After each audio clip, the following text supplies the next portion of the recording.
What's good, y'all? It's your boy Dee Brown, LTD. Make sure y'all can see and everything, hear me, all that good stuff. We're going to get started again with the how to fix your credit. This is part 3, and we're going to continue with that.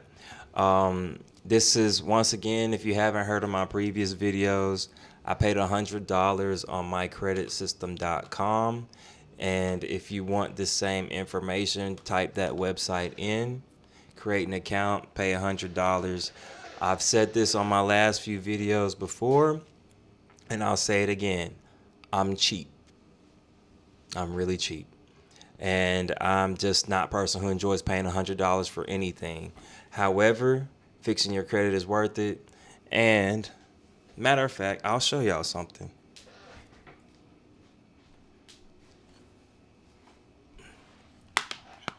I am not a scammer. I'm legit. I just rap, so let me hide this. I don't want y'all seeing that. My information. These are all my credit cards. These are all my credit cards and some debit cards. All my credit cards. That's all my credit cards. I have 3, 7, 10, 16, 17, 19. Maybe I have 20 something cards, maybe 26 cards. Maybe half of those are credit cards, maybe a little bit more. So once I fix my credit, I got a bunch of credit cards. And but they serve their purpose. Because you never know what you're going to need in life. Your car may break down, you ain't got no money, so you got a credit card. We'll talk about how to use them another time. But today is step 3 for fixing your credit. And I showed y'all those cards because this is where we're trying to get to, because at least you won't be just have nothing in life. Credit cards are very valuable, and you can do things with them if you are wise with them. So let's go ahead and start with part 3. I went off on a tangent on this. I'm giving y'all something I paid $100 for free. So we're going to watch this video first. It's called Check for Errors. And basically what that means is, before you want to send any type of letters or anything like that, you want to make sure that your information on your credit report is correct. So if you did what you were supposed to do when I said on part 1 to download and print off your credit report on annual annualcreditreport.com.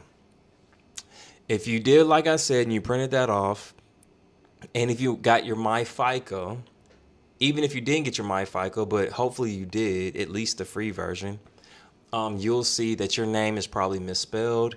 There's probably some wrong addresses, probably some old addresses, probably some old phone numbers, wrong phone numbers. We want to remove all of that. We only want to have correct information, and we only want current information. If there's some place that you lived 10 years ago, 2 years ago, 100 years ago, LOL, and you don't live there today, gotta remove it. Because if you're trying to skip steps and dispute with these people, these credit unions, this credit bureaus, Equifax, TransUnion, and Experian, if you're trying to dispute stuff with them and you say, hey, this eviction is not mine, please remove this. And they're going to look on there and they're going to see that address matches with the address on your account. Even though you don't live there no more, they're going to send you a letter back and say, yes, this is you. We're going to leave it on your credit report. The least you can do is remove the address that they have attached to your eviction. That's the least you can do. It gives you a little bit more power. So let's go ahead and watch this video together, and hopefully my face is not in the way when we do so. Step 3. Check for errors. The Fair Credit Reporting Act states that any information that is listed on your credit report that is inaccurate, outdated, or unverifiable must be removed from your credit file. Once you have your credit file, it is important that you thoroughly look it over for errors. There are several types of errors that can be found on your credit report. A few common errors are: identity errors. Your name. There should only be one name listed on your credit report. Any other spelling or listing of your name should be disputed. Date of birth. Make sure your date of birth is accurately listed. Social Security number. Check the Social Security number and ensure it matches with yours. Multiple addresses. When possible, get the credit bureaus to list just your current address. Accounts belonging to someone else with the same or similar name. This goes back to checking the spelling of your name, birth date, and Social Security number. Accounts from a result of identity theft. If you see any accounts that you absolutely do not recognize, dispute those as well. Short term would be, in short version, anything that ain't got nothing to do with you and anything that's old. We will keep watching the video, but those things we want to remove. Incorrect account status. Closed accounts reported as open. That's important too. If there's a closed account that says it's open, if the balance is wrong on your something you got to pay back, all of that, every little thing. Look closely at all accounts, especially any negative accounts that are closed but reporting open. Accounts where you are reported as the owner of the account when you are just an authorized user. Accounts inaccurately reported as late or delinquent. If one credit bureau is reporting different data compared to another credit bureau for the same account, there is inaccurate reporting for one or both bureaus. That's important too. If Equifax is reporting your eviction, saying you owe $5,000, and TransUnion is reporting the same eviction and saying you owe $2,000, we got to get that sorted out. We got to get that sorted out. That's an error. Incorrect date of last payment, date opened, or date of first delinquency. Same debt listed more than once. Student loan debt can be confusing and fall into this category.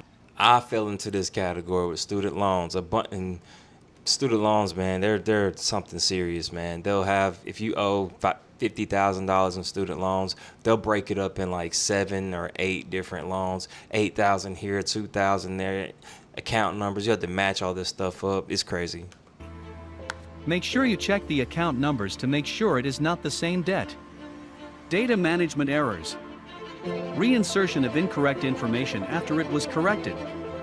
Once you have items removed from your credit report, keep an eye on your report to make sure it doesn't reappear later.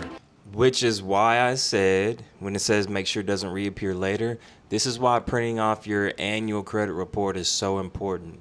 Because you want to print off everything that's on your account under your credit before you change anything. So you can prove that if it reappears, that you'll say, hey, I removed this before and it's back and we need to fix that. Accounts that appear multiple times with different creditors. This is a common issue when a debt goes into collections. Balance errors. Accounts with incorrect current balances. Oftentimes, the debt listed will have the incorrect balance, which means the report is not accurate. Accounts with incorrect balance limits.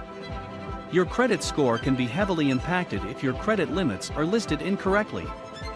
This affects your credit utilization. Pay close attention to debts that have been charged off and sold. A debt that has been sold to collections can no longer list you as having a credit limit for that account. Old accounts. Check for items that might be past the expiration time to be listed. Late payments are removed from your... That was important. Let's listen to that again. Check for items that might be past the expiration time to be listed. That one is so if you download your MyFICO, I'm not sure if credit annual report has this. It might. But if you download MyFICO, and I've showed y'all this before, so I'll show y'all again. This MyFICO. Hold on, let me make the screen bigger so y'all can see it. MyFICO.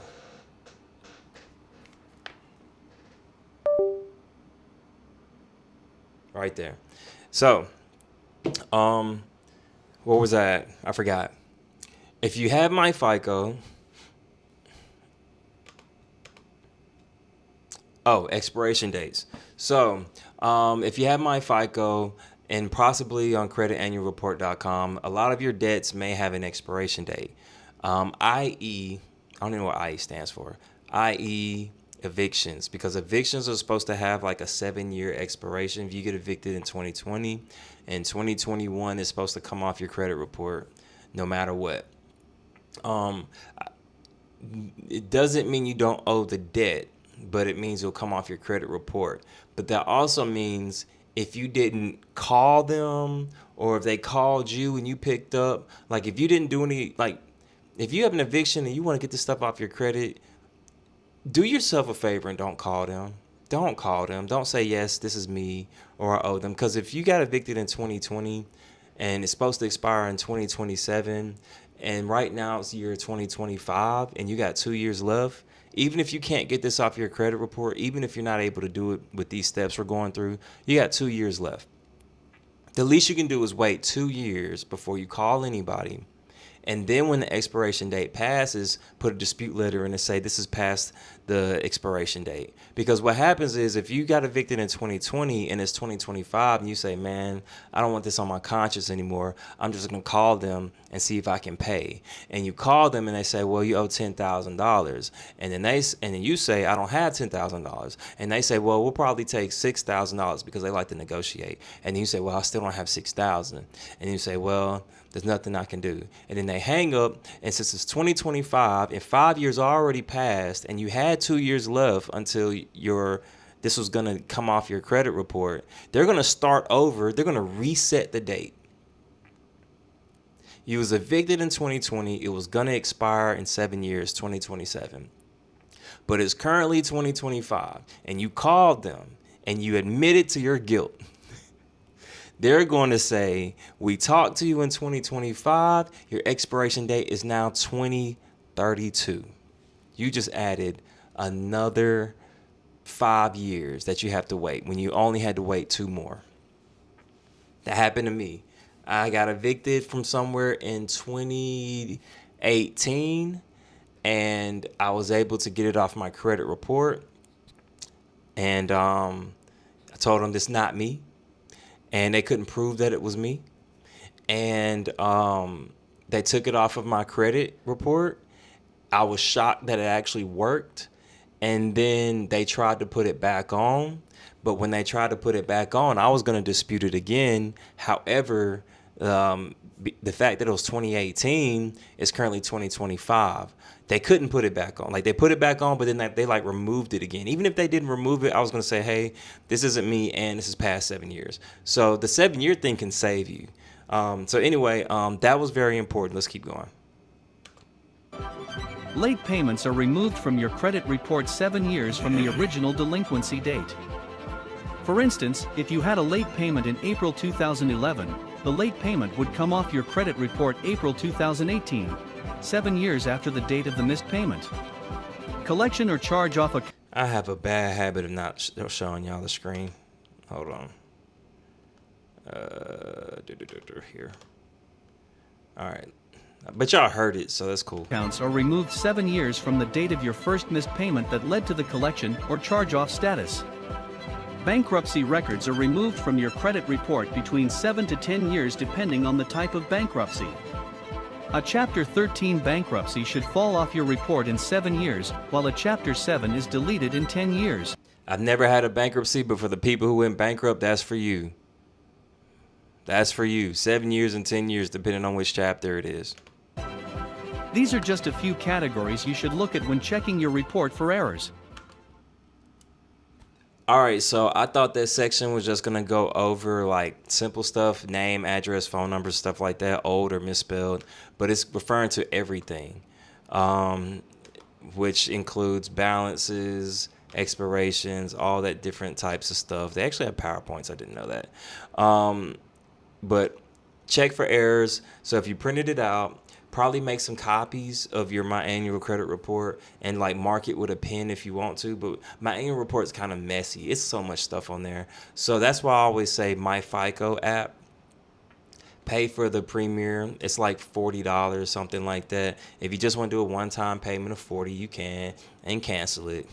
And you'll be able to see all 3 credit bureaus, everything that's on your report. And you'll be like, oh my God, I didn't know this was on here. Oh my God, I didn't know that was on here. Oh my God, my name is misspelled. Blah, blah, blah, blah. You'll see a bunch of stuff. and you'll be able to like screenshot it and see what's wrong, see what's not the same from each credit bureau, which is like, hey, I got evicted for $6,000. Equifax shows 6,000. TransUnion shows the same thing for 4,000. Then got to clear that up. Our goal is to get it off. Um, some people try to get it corrected. My goal is to get it off, though. Anyway, that's into that. That's the end of that. We're going to do step 4 in a moment, which is start the dispute process. The video's a little bit longer, and we'll go into that and what we need to do. And there are some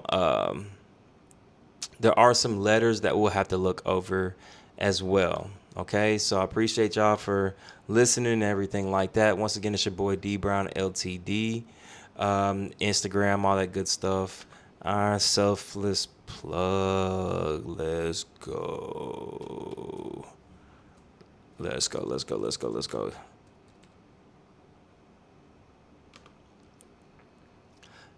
Since I'm giving y'all this help, y'all follow me. I'm in the industry of music, acting, and all these different types of things, man. So hit me up if you got questions. I'm not a guru. I don't fix people's credit, but I can share y'all my information that I know. Other than that, I appreciate y'all for watching. I hope y'all have a great weekend. Deuces.